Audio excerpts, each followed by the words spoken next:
like this one act that was passed, and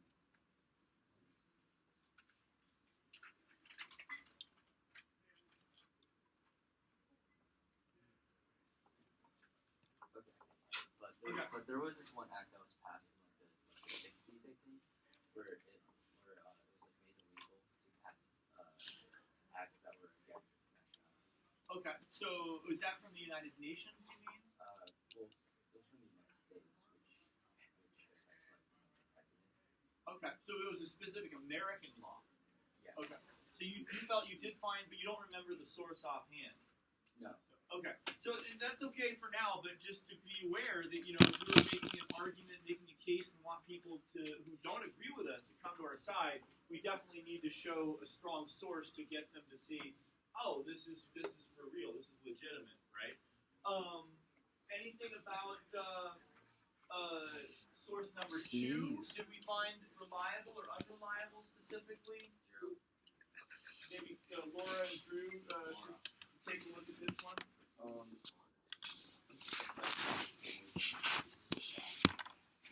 Yeah, well, this is, well, I mean, you could be just looking at the text itself. This was a statement from the White House, kind of published by President Trump. It's a little bit longer than the tweets, a few short paragraphs explaining the policy. What did you folks find on that one? Was it I found like one of the there was only really one fact.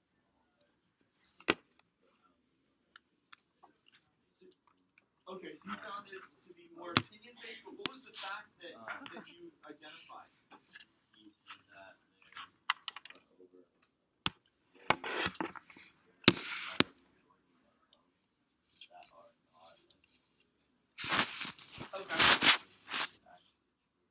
Okay, so where did you confirm that particular fact? This is great, but sorry? CNN, okay. So yeah, CNN is kind of considered, I think, a general mainstream news site. If fake news. Conservatives might argue it's a little more on the liberal side, maybe liberals argue it's a little conservative, I don't know, but it's kind of considered more in the middle. Generally fairly reliable. So, you know, that's probably true that what the president's claiming that the 40 other countries are not included, 40 Muslim majority countries. One thing that cast some doubt into the minds of President Trump's critics was the fact that we kind of saw in the earlier tweet saying Christians in the Middle East have been executed in large numbers. We can't allow this to continue.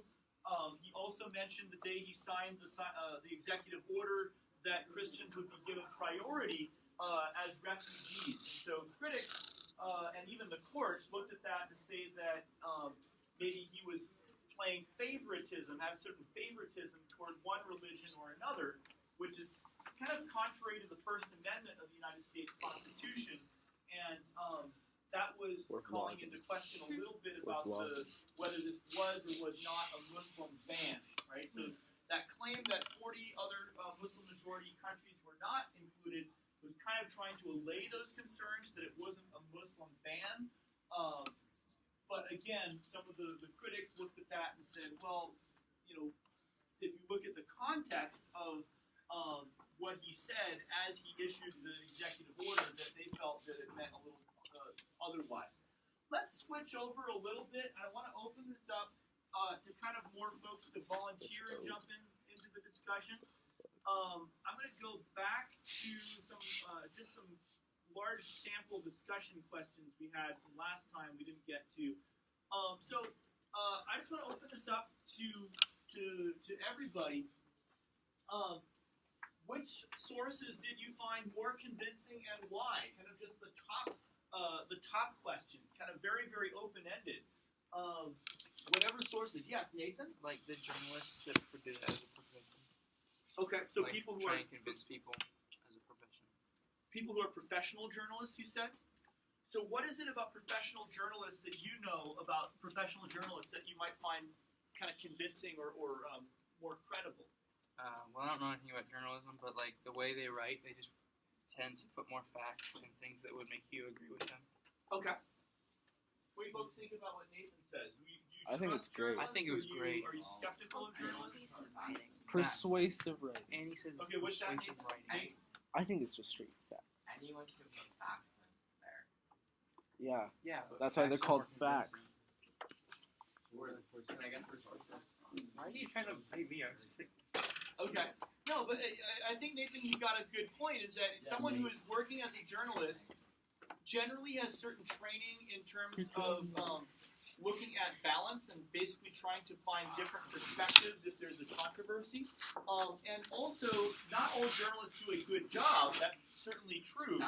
But some of the journalistic standards are that if you are going to publish, for example, an unnamed source, that you have at least two people that you feel are reliable that can kind of confirm that, right? So that it's not just relying on hearsay or gossip, but that you have some other sources that can kind of back it up. And so, for example, President Trump has been attacking the media, criticizing harshly the media lately, calling the media the enemy of the people, was this exact quote or words, because they use unnamed sources. So what are the unnamed sources? The unnamed sources... Oh, go ahead, Andy. He often says that they even have leaks or uses leaks from inside the government. You'll see them use, hear this first from us, and it's we have inside source in the White House says this. They will say it's even an unnamed source. They will say they have someone there. So what do you folks think? Let's open this up. There are people who are inside either the White House itself or are advisors to President Trump or people in other parts of the government that have been speaking to the media and telling them things anonymously, not saying this is who I am and publish my name, but they're maybe, for whatever reasons, choosing not to reveal their name. Is that a valid way to do journalism? Is that going to be, what are the advantages and disadvantages of relying on people who are inside the government like that, who are only speaking anonymously? Because there are both advantages and disadvantages of using these unnamed sources. Jacob? People would question if it's reliable because they don't know who's saying it. Yeah, if we don't know who's saying it, then there's some reliability issue there. Andy? One of the positives is you might hear stuff that could potentially be very important for the audience to hear. And on the other hand, it's almost never a good thing for a government to have an inside leak, especially if it's national secrets. Okay, so sorry, go ahead. So it could be really sensitive information, like about that keeps Americans safe. That maybe it's unsafe if it gets out. Absolutely. One of the things that some of the news organizations have done, like the Washington Post, for example, a New York Times article mentioned a Washington Post article in which, and they're normally rivals, but they're saying, hey, the Washington Post went as far as having 7 people confirm an unnamed source. So one of the things that a lot of the major news outlets are doing right now is if they have, it's kind of their normal practice, if they have an unnamed source, to confirm that with other sources who might be knowledgeable, or maybe other unnamed sources that are also close to the centers of power. And the New York Times was saying, gosh, it's normal to have 2 sources back it up, but the Washington Post is going as deep as 7. So that's kind of like a really unusually large amount of sourcing that's going on.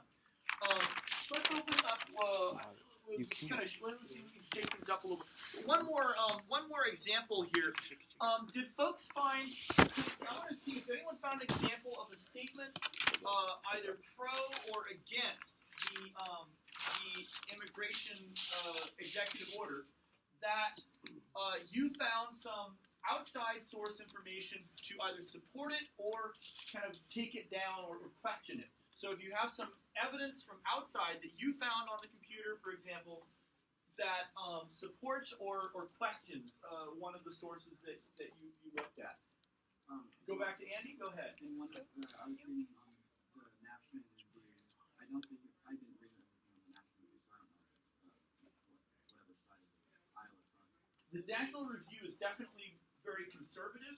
However, there are a lot of conservatives, including people at the National Review, who who have been critical of the president and they have had not a very good relationship necessarily, even from a conservative. In this, it references two articles in one of them was a code law, and one of them was a constitution. The article was one section of Part 4 allows the two branches of government and the judicial branch and the executive branch. They're the ones that decide who's allowed in and under what circumstances they can become citizens. It's called the National Constitution. Damn. And then it cites the 8 U.S. Code Law 1182, the miscellaneous, and it says it's legal for a president to follow these common procedures. So David French, the author of that article, is using American law and the Constitution and citing it. He said he kind of shows where it says in the Constitution or laws that this is actually okay. So Mr. French agrees with the president that he has the legal right. I'm sorry, what? He says legally it's okay, morally it's questionable. Okay, so as a legal scholar, he kind of backs it up and uses his solid sources of the actual links to the laws to back it up, kind of primary source material. Elizabeth and Nate, do you guys mind if I use your example of the Daily Mail as one of the examples of sourcing too? Sure. Okay, what did you guys find? What statement were you looking at, and what was the source that you used to kind of confirm it? Wow. We were looking at the tweet that Donald Trump sent out about like Christians getting persecuted in the Middle East. And then Daily Mail, which is more of a gossip side, you call that. Well, I wouldn't say entirely gossip, but it's definitely it's a British kind of tabloid, yeah. Okay. And what do you want me to say?